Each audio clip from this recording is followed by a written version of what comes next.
Pak Doni, apa catatan Anda terhadap jawaban-jawaban dari Nadiem Makarim hari ini di Komisi 10 DPR?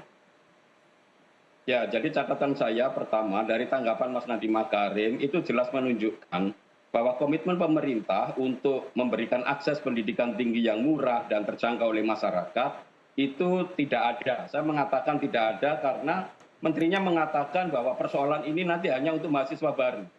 Coba perhatikan, ini persoalannya bukan untuk mahasiswa baru saja, bahkan mahasiswa baru ini seolah-olah kalau mahasiswa baru boleh naik, begitukah? Iya. Ya kan tidak bisa seperti ini. Jadi pertama-tama keseriusan pemerintah untuk menyediakan akses pendidikan berkualitas itu tidak ada. Paling tidak saya tidak melihat komitmennya. Yang kedua justru salah sasaran kan. Menterinya tadi juga mengatakan ini hanya berlaku untuk mahasiswa baru. Kemudian dari sekjennya sendiri, Sekjen Dikti mengatakan bahwa malah menjelaskan bahwa pendidikan tinggi itu tersiari kebutuhan proses pendidikannya. Jadi ini kan nggak nyambung. Memang secara jenjang tersiari, tetapi pendidikan tinggi ini kan termasuk bagian akses pendidikan yang harus disediakan oleh masyarakat. Lalu dalam pembicaraan yang lain mengatakan bahwa proses kenaikan UKT itu dianggap oleh Mas Nadiem sebagai desas-desus. Ini kan nggak masuk akal ya dalam beberapa statementnya. Yang berikutnya kan ada yang seperti itu.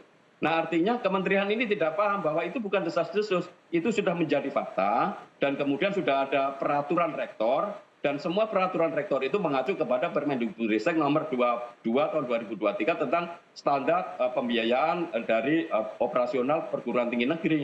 Jadi ini yang menjadi persoalan gitu. Jadi harusnya memang kalau punya komitmen Permendikbudristek nomor 2 tahun 2024 itu mestinya dievaluasi, segera dihentikan dan diganti.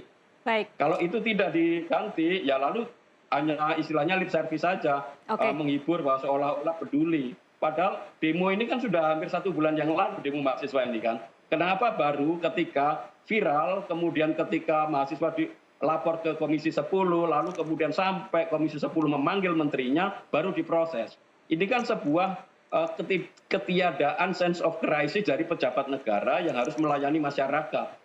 Jadi ini harus menjadi catatan penting bagi para pejabat bahwa mereka itu dipercaya oleh pemerintah untuk melayani rakyat melaksanakan mandat di dalam undang-undang dasar.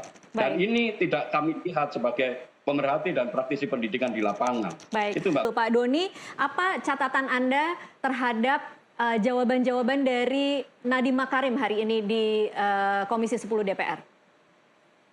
Ya, jadi catatan saya pertama dari tanggapan Mas Nadiem Makarim itu jelas menunjukkan bahwa komitmen pemerintah untuk memberikan akses pendidikan tinggi yang murah dan terjangkau oleh masyarakat itu tidak ada. Saya mengatakan tidak ada karena menterinya mengatakan bahwa persoalan